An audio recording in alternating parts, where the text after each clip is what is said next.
Good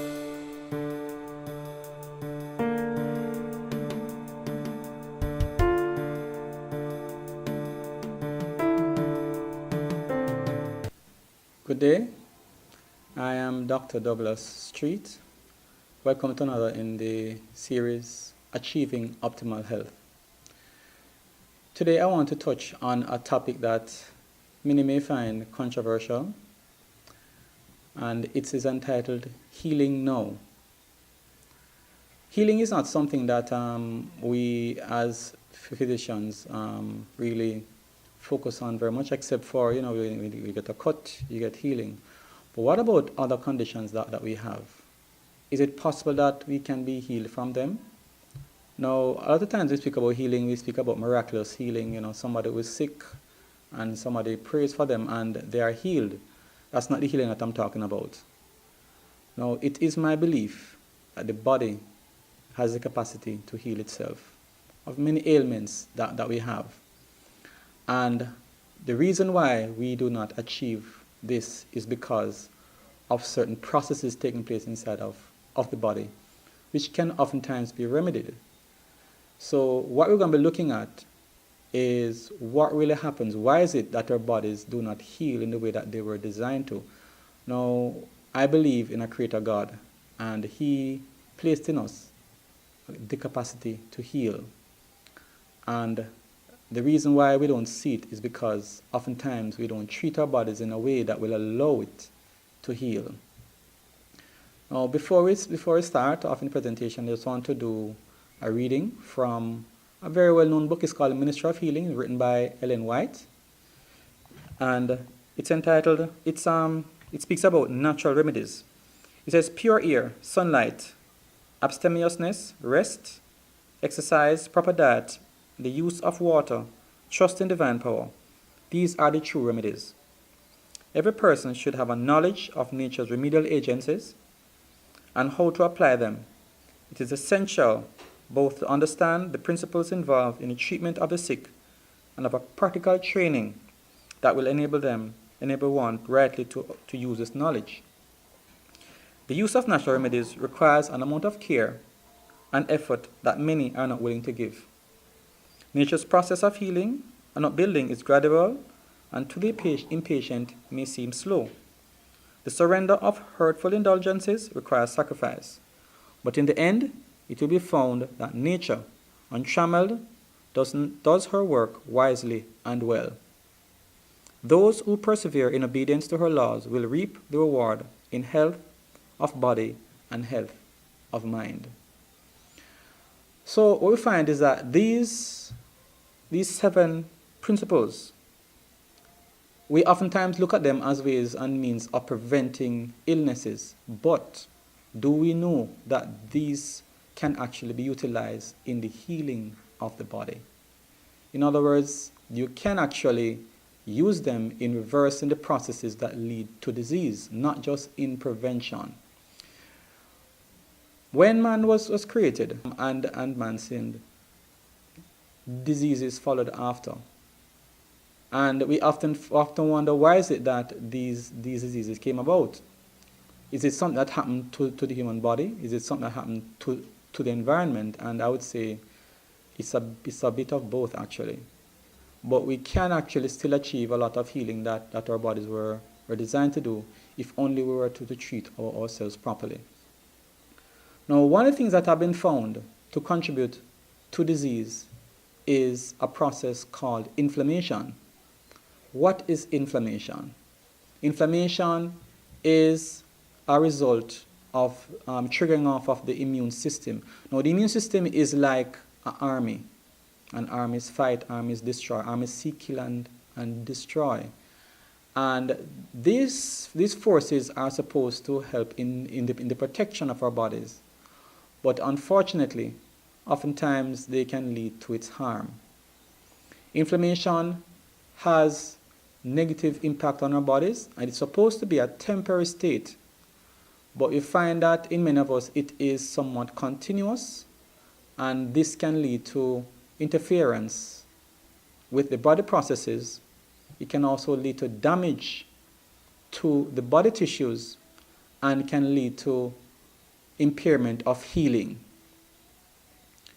Now, when we can reduce inflammation inside the body, we can see a number of changes taking place which can lead to the restoration of health. And what we're going to be looking at is some of the processes that can lead to inflammation and what we can do to reduce it.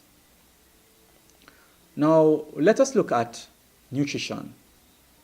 Nutrition can have positive impact on inflammation as well as negative.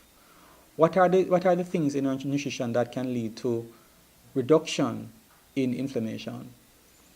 If we look at the food chart, as we now know it, it has the different components of our foods. We are supposed to be getting 30% of our food from vegetables. Now, vegetables is a very powerful component of our diet, and proper usage of vegetables can actually lead to reduction in inflammation in our bodies. Vegetables are best utilized fresh and raw. As a matter of fact, vegetables can actually promote healing in the body by reducing inflammation, especially if it is blended. Some of the vegetables that can be used include kale, spinach, cucumber, string beans, ginger, lettuce, beet, and there are many others. Broccoli as well, cauliflower. All these vegetables are actually very useful, and when they are blended, they have medicinal power. But these should be used fresh. They should not be blended and put down for storage, because it will lose its potency when that is done.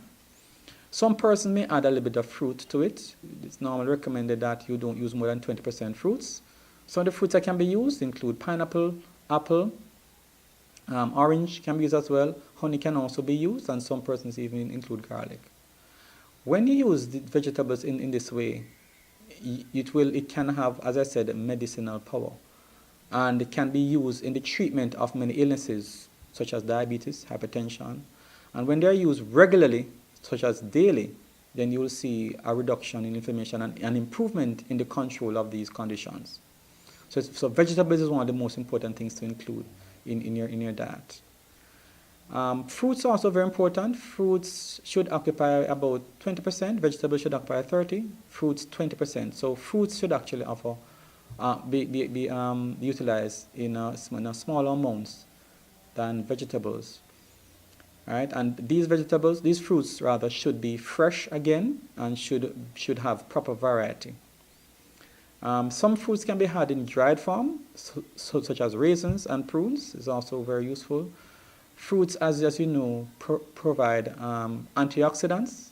They provide fiber and healthy carbohydrates, and these have been found to reduce inflammation inside the body and can help in reducing inflammation inside of the body as well. Fruits usually have a low glycemic index. In other words, they don't send the sugar up very much because of the presence of soluble fiber, which slows down the absorption of the sugars that are contained in it. Other thing is carbohydrates. Carbohydrates should occupy about 25% of our diet, and these carbohydrates should be complex carbohydrates.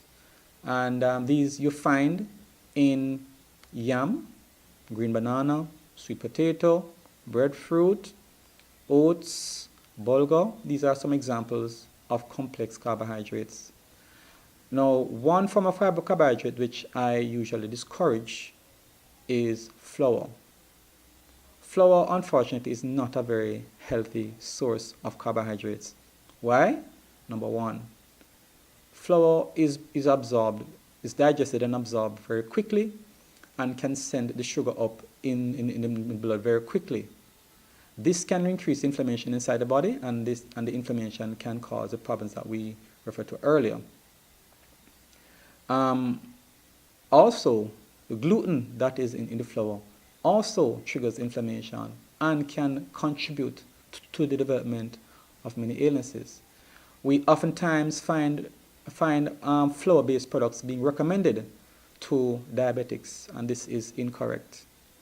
Flour actually can raise your sugar more than the sugar that you use to sweeten your tea. That's a fact. So the flour should not be used by a diabetic, or if it is, in very minimal amounts. Other sources of carbohydrates that are not good to be had in large amounts include pumpkin and cassava.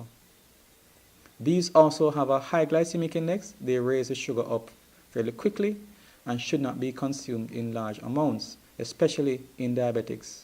So we oftentimes find diabetics being encouraged to have things like crackers and biscuits. This should not be done. This should be avoided. Also, cassava should not be had. The glycemic index of flour is around 73 to 71. And you may think that I'm referring to white flour. No, I'm referring to both whole wheat and white flour. There is not a very big difference in the glycemic index of white flour and whole wheat flour. So flour on a whole should be had in limited quantities, especially in the diabetics. So contrary to popular belief, it's not as healthy as you might think. The other part of the diet, which is proteins. Proteins is very important. Proteins, as you know, provide the raw materials for the building of our bodies and also enzymes. The sources of our proteins should preferably be healthy proteins, and these are best had from plant-based sources. Plant-based sources provide the healthiest form of proteins. Unfortunately, most plant proteins are not complete. In other words, they don't have all of the essential amino acids.